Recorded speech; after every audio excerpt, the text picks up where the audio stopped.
Right, that's Tanya, stop. Tanya, can you hear me? Can you hear me? Yes, I can. Okay, well, we're just about to go live, so, okay. Okay. Righty-ho.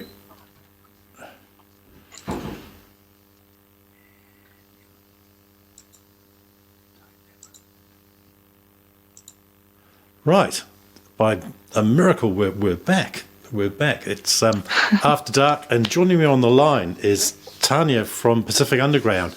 They're celebrating 25 years since her and her husband, Posane, started Pacific Underground, which was a Pacifica performing arts cultural group.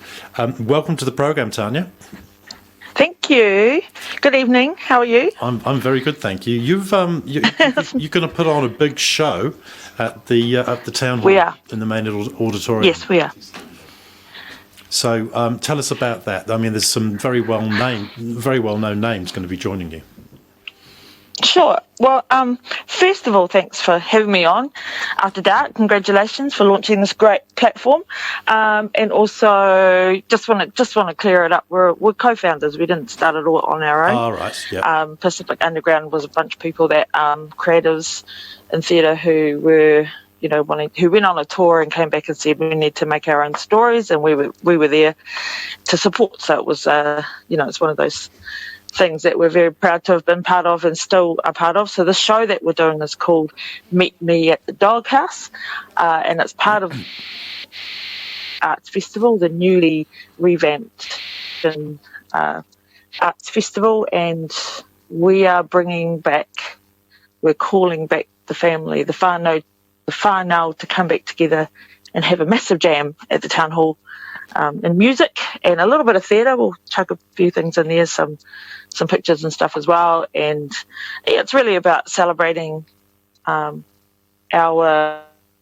25 years, and also that's part of a series of events that we've been doing throughout the year. It all started 25 years ago. You were all living here in Christchurch then, but of course with families and careers you've kind of like spread all over the country now, and maybe even gone places internationally. Should we just have a talk about some of the personalities? One of them's Oscar Kitely, who's just had a phenomenal career. He sure has. At the time, he was a presenter for a magazine program called Life in the Fridge, and we met him through mutual friends, through Victor Roger, who's also a well-known writer, playwright, and in theatre and writer for screen. And they were doing journalism together, and they were in a course or something, and that's how we met Oscar anyway, through Victor, and then he lived here doing that magazine program, and then we all got involved with some people through the performing arts, so Polynesian Performing Arts Trust and the Whakarite Theatre Company, through touring the show called Horizons, and then that was when it sort of came about bringing starting our own Pacific company, to tell our own Pacific stories. Yeah, it amazes me that that there was when I arrived in Christchurch and actually met all of you guys, there was a collection of Samoan families, and I'm thinking, goodness me, it's freezing cold in Christchurch. Why on earth would you want to live here? Well, some people came down here. So my parents came here, and there was already, a brother and a sister here. So they were one of the early families for sure. My auntie, I think, of my family, my auntie Lima was here first. Her and Lima and Nassau were here in the late 40s, early 50s, I think, or in the 50s. Then my mum came in 1960. My dad came in 1962. But he first came here as a scholar, he went to school in Wanganui Collegiates, and then he was involved in the rugby tournament and ended up in Christchurch playing against Christ College in 1952 or 3 or something like that, and fell in love with Christchurch then, and decided when he would be old enough, or when he would return to New Zealand, he would come to Christchurch. He loved it when he first came here. Yeah, Just a he little totally bit. fell in love with it. Just a little bit more about your family situation. Both you and your husband, both of the fathers are ordained ministers. Is that correct? Were they running churches? Yes, that's right. My father-in-law, Poss's dad, Reverend Samuel Mavinga, he's actually a retired minister.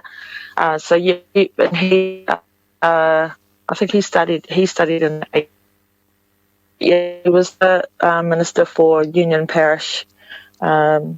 He was in Browns in Invercargill, out of Invercargill, and then he was in New Brighton, here at the New Brighton Union Parish on Collingwood Street. And then and he was also before that, he was part of the Pacific Island Church, PIC Church. Yeah, yeah. So And you, my dad was he the other church, the other main church, Samuel Congregation Church, and he was a lay preacher, and was part of that kind of starting of that church. And he still goes to church every now and then. He's elderly now, so when he can, he goes. Yeah. from what I've seen, because I think I've been to one of the churches, music and performance is a big part of the congregational experience, isn't it? Yeah, it sure is. I mean, we've all had childhood experiences with our own child service, which is called White Sunday, and that happens in the first weekend of October every year, and that's when it's the kids' turn to run the whole service, so from top to bottom. So little kids, all ages kids run it, and they perform items and things like that.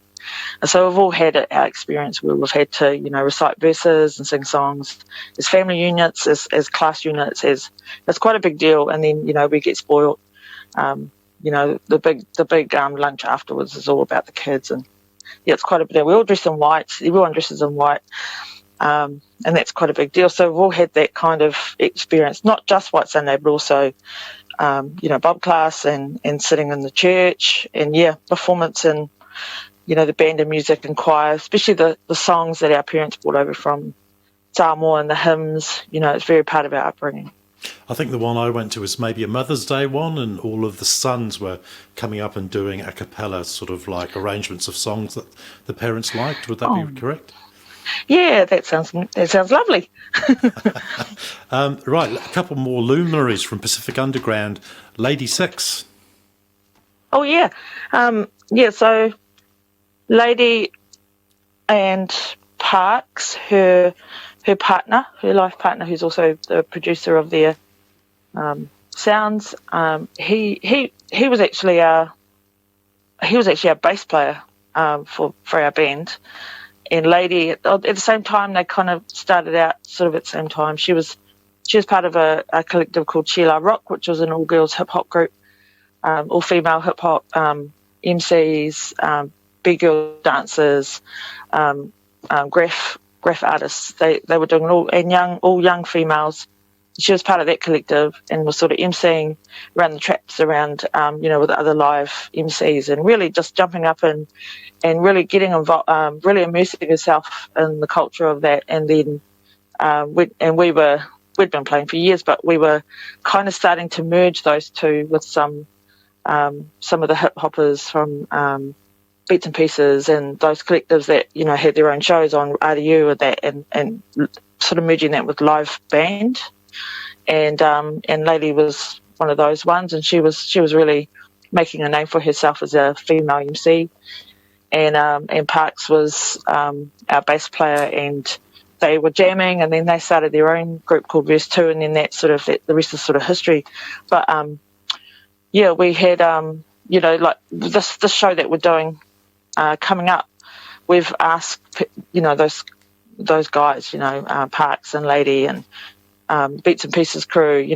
There's a representation of probably all the genres and all the styles that we've worked with as musicians, and the different people that will come together and play, including Lady. So it was just announced that Lady's going to be filming, is it Treasure Island? I think she's on Treasure Island, and that'll be shown later in the year. But she's gone away to do that in Fiji, and then she'll come back and do our show, which is great. Will the artist known as Scribe be making an appearance? We probably not, but we will have some kind of representation of him there. He's quite an honoured. We have much respect for always have, for his skill and his musicality and what he's done with hip hop with his own style of hip hop. And so, yeah. I mean, the invitation went out to everybody, and whoever can Yes. make it, which is so great. Dallas Tomaida from Fat Freddy's Drop will be there, and his father will come. His father, Joe Tomaida, who was really instrumental in sort of modern Māori music, and then Steve Apirana, who was, he's a blues player, Māori blues guitar player, and he was in so many bands sort of in the 80s, 70s and 80s, and that were well known in Christchurch. So those guys were sort of around before me even, but we've asked them, we've extended this invitation to join our celebration so that we can honour them, we can honour Steve Apirana and Joe, and then their legacy, which is, Dallas and the Tomaida family, all of them, Lady Six, the Tamati family, the Lawfuta family. They had quite an influence in their path, as well as us providing platforms. So yeah, we're really pleased that they're all coming together. Is there? I know your daughters have been fabulously busy in the performing arts, but 25 years is a long time. Is there another generation coming through now to take up the cause, as it were? Yeah, we're really we try as much as we can when we perform shows, both in theatre and music, to invite new people. There's always one new person in a show, and our kids are a big part of that. And that really is about sharing our stories, ones that we've already previously performed, like if it's a play or or a type of gig. But it's also, when it's this kind of show that we're putting together, it's definitely about sort of showcasing some of that new talent that's coming through. So our kids will be part of that as well. I mean, our youngest girl, she's just turned 16, and she's still in high school, but she's doing things like providing the music and being an MD for plays and all that kind of stuff with the productions. And yeah, so she's doing a lot with her music, and she loves being involved in theatre. She's been an actor and she's been a dancer. So she's doing all sorts of things, and then she's written her own music. So we like to, include them and invite them to do their thing, as well as our other girls. They've written songs and they love to sing together, especially the three of them together.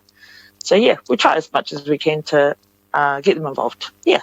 So with the show that you're going to put on to celebrate the 25 years, is it one night only, or have you got a short season running?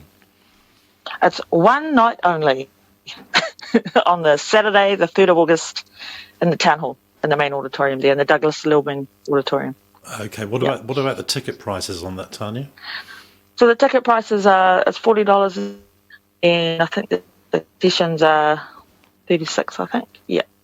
And you can get your tickets at Ticketek, or you can check out the Christchurch Arts Festival website, which is artsfestival.co.nz.